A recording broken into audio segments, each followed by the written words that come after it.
Bonjour à tous et bienvenue dans cette nouvelle édition de votre JT3S. Quelles sont les dernières activités de l'été? Comment s'est passée la rentrée scolaire? Quels sont les projets en cours pour le groupement 3S? Dans ce 24e numéro, nous répondrons à toutes ces questions. Voici le sommaire. De la lutte et de la plongée, les jeunes de l'IME de Sarreguemines ont profité des vacances d'été jusqu'au bout. 2 stages sportifs ont été organisés rien que pour eux. Nous verrons les images. L'incontournable rendez-vous de la fin de l'été, c'est bien sûr la rentrée scolaire. On est allé voir comment elle s'est passée à l'IME de Sarreguemines. Eux n'ont pas fait leur rentrée, mais presque. Les nouveaux salariés du groupement ont participé à une journée d'intégration. 18 nouveaux arrivants ont découvert toutes les facettes des établissements. L'Assemblée générale de l'AFAEI, voilà un autre événement annuel important. Nous ferons le point sur cette soirée de bilan et de remise de récompenses. Nous ferons également un point travaux, qu'il s'agisse d'un projet en cours avec la construction d'une nouvelle résidence ou que les travaux soient déjà achevés comme au restaurant La Ruche Gourmande. Et enfin, nous parlerons d'un projet à venir, la réouverture cette année de la boutique éphémère. Et vous verrez que cette année, pour la vente de Noël, il y a du changement.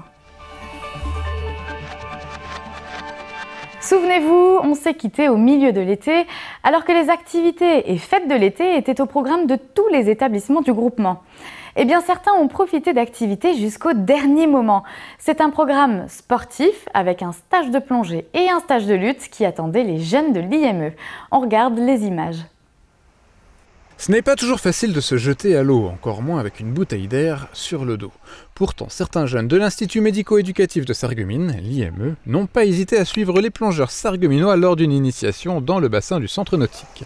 Faire confiance aux autres et au matériel, cela reste tout un apprentissage. La bouteille n'est pas trop lourde et besoin d'apprendre des gestes, des trucs comme ça.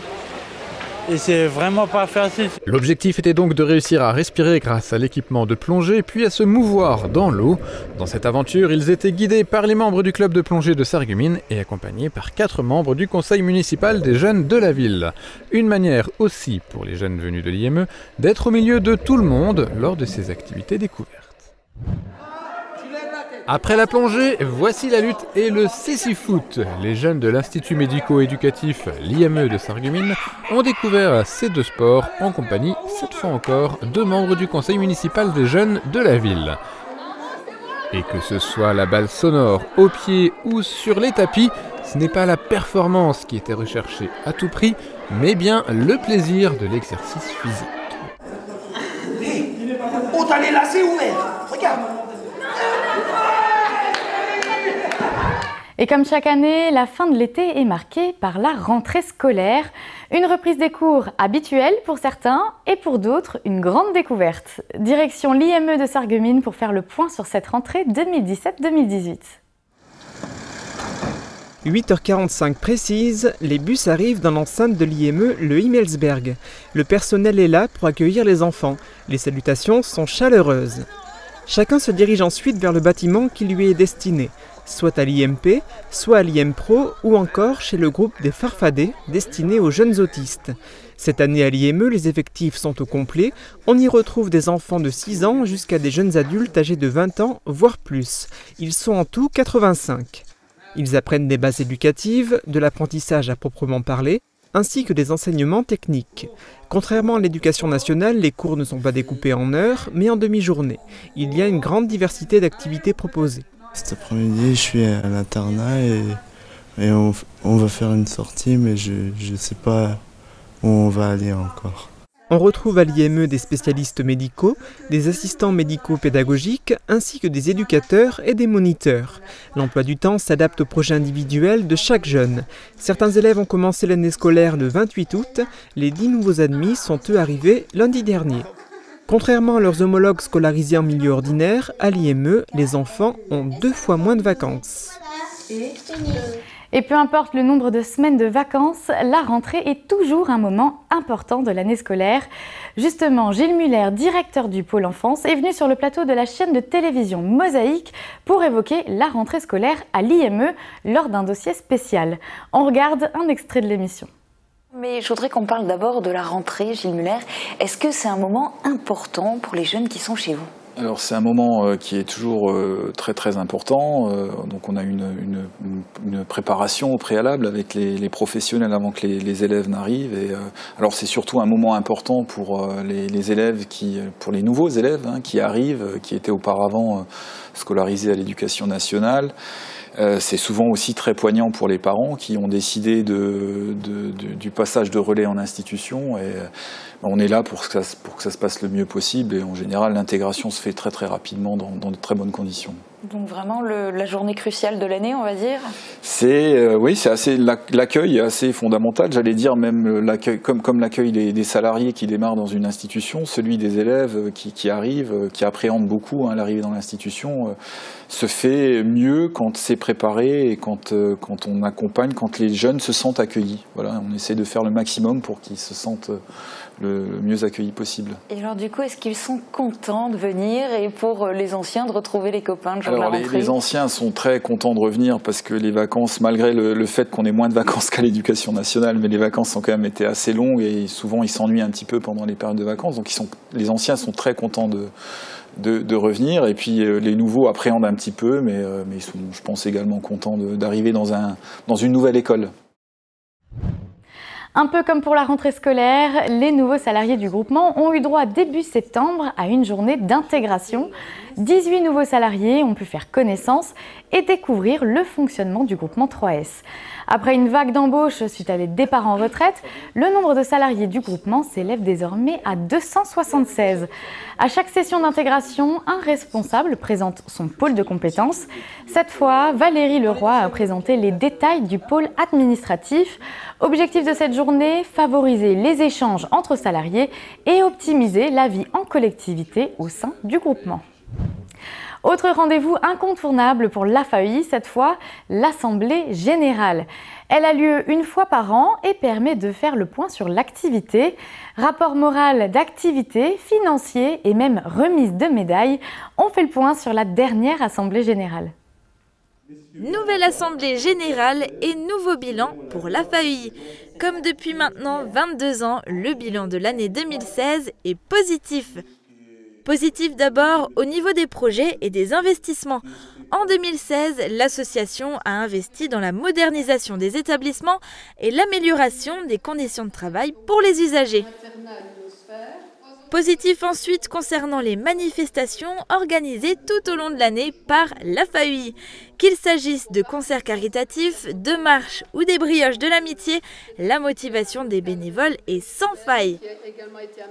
D'ailleurs, au-delà d'établir un bilan, l'Assemblée Générale est aussi l'occasion de remercier les bénévoles pour leurs actions.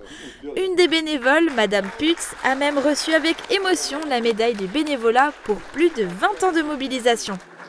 Plusieurs usagers se sont vus également remettre une médaille, celle du travail, pour leurs nombreuses années au sein des établissements. Au vu des projets à venir cette année, l'Assemblée Générale 2017 s'annonce elle aussi plutôt positive. Jean-Pierre Artel en a parlé lors de l'Assemblée Générale. Le projet de construction d'une nouvelle résidence suit son cours. Le permis est déposé, reste à lancer les travaux. Jean-Luc Lotz nous donne plus de détails. Après plusieurs mois de réunions et d'études de chantier, le projet de construction d'une nouvelle résidence à Sarreguemines devient concret. Le dépôt du permis de construire est fait, la phase d'appel d'offres auprès d'entreprises du bâtiment est lancée. La résidence a déjà même un nom. L'idée est toujours la même en matière d'hébergement. Chez nous, c'est de créer une communauté. C'est-à-dire le bâtiment va s'appeler l'entretoit, on va remettre l'accent circonflexe sur le i. Parce qu'effectivement, l'idée c'est de faire jouer la solidarité entre les résidents. La résidence comportera 10 appartements de type F1 bis, avec balcon et des lieux communs à tous les résidents. Le SAMSA devrait d'ailleurs s'y installer. Des panneaux solaires devraient être posés sur le toit, un bâtiment moderne, en somme, dans un cadre verdoyant et qui répond à une véritable nécessité. C'est un véritable besoin parce que bon, voilà, je veux dire, l'histoire du patrimoine de l'association, maintenant du groupement, a toujours été de répondre aux besoins qui se sont créés au fur et à mesure. Maintenant, nous avons effectivement affaire à une population qui vieillissante et donc il faut trouver des solutions d'hébergement. Ce nouveau projet répond notamment à ce besoin-là parce que, je le rappelle, les personnes qui résident actuellement à la résidence Sidi Guggenheim, demain, elles seront à la retraite, elles ne pourront plus bénéficier de l'hébergement en foyer d'hébergement. Prochaine grande étape de ce chantier, la pose officielle de la première pierre. Elle est envisagée au dernier trimestre 2017. Fini les travaux en revanche pour le restaurant de l'ESAT de Sarreguemines. L'établissement a désormais une nouvelle façade, un nouveau look intérieur. Même la carte a évolué. On fait le point dans ce reportage. Après une fermeture exceptionnelle durant la période estivale, c'est un restaurant quasi neuf que les clients et les usagers ont pu retrouver. Les premiers changements sont visibles aussi bien à l'extérieur qu'à l'intérieur. On a fait un gros nettoyage, un nettoyage des équipements, un nettoyage de la salle, des installations électriques, climatisation et un petit coup de rafraîchissement sur les peintures, que ce soit extérieur ou intérieur. Et il n'y a pas que l'aspect visuel qui compte. Cette pause a également permis à l'équipe cuisine de revoir la stratégie du restaurant. Une petite nouveauté pour cette rentrée, c'est une carte avec un petit peu moins de choix, donc que ce soit entrée, plat ou dessert, avec un recentrage sur la qualité de ce qu'on propose. On a fait suite à certaines recommandations de nos clients qui auraient aimé des plats un petit peu plus goûteux. Clients et usagers reprennent petit à petit leur marque et chacun semble avoir accepté les changements. Dans l'ensemble, on a une satisfaction au niveau de la qualité. Les gens se sont rendus compte qu'on a fait un effort là-dessus, qu'on a mis l'accent sur la qualité de ce qu'on propose, avec, pour les habitués qui aimaient avoir le choix, voilà, une petite difficulté pour la mise en route, mais dans l'ensemble, ça se passe plutôt pas mal. Pour faire venir à nouveau sa clientèle, le restaurant a choisi la stratégie numérique. En avertissant les sociétés de la zone industrielle de la réouverture par emailing et en mettant à jour sa page Facebook. Le prochain projet à venir, c'est la réouverture de la boutique éphémère à Sarreguemines. Les créations qui seront vendues pour Noël sont déjà en train d'être réalisées, mais d'autres nouveautés attendent usagers et clients. D'abord, le lieu a changé et le concept aussi. On vous explique tout. C'est parti pour une nouvelle opération de Noël. Et oui, à l'ESAT, on se prépare tôt. Et pour cause, cette année, il y a du changement. Une nouvelle boutique éphémère verra le jour à Sarreguemines dès le mois de décembre et il ne s'agit pas du même emplacement que l'an passé. On a la chance d'avoir trouvé un local en plein centre du marché de Noël et en plein centre-ville.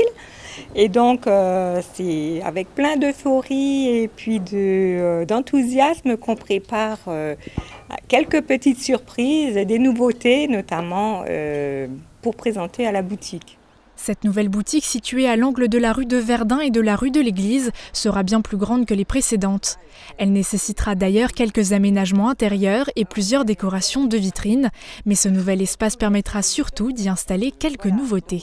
Il y a les bougies trempées traditionnelles, des nouveaux concepts, des nouvelles présentations de Noël. Et une nouveauté, ça sera la démonstration de bougies trempées. Pour rendre l'effet visuel de cet atelier maximal, l'ESAT a investi dans une nouvelle potence permettant de réaliser plusieurs bougies à la fois. Reste encore à étudier la notice d'utilisation et à former les usagers à leur futur outil de travail. Je serai en bas à la boutique pour faire une démonstration à des clients qui vont venir acheter et voir un peu ce que nous on fabrique à côté. La période de Noël est l'une des plus importantes pour l'ESAT, ne serait-ce qu'en termes de mobilisation, de création et bien sûr de vente. Bref, ce Noël 2017 s'annonce une fois de plus plein de surprises. Voilà, c'est la fin de ce 24e numéro. On se retrouve en décembre, toujours sur le site gc3s.fr pour un nouveau point sur l'actu du groupement.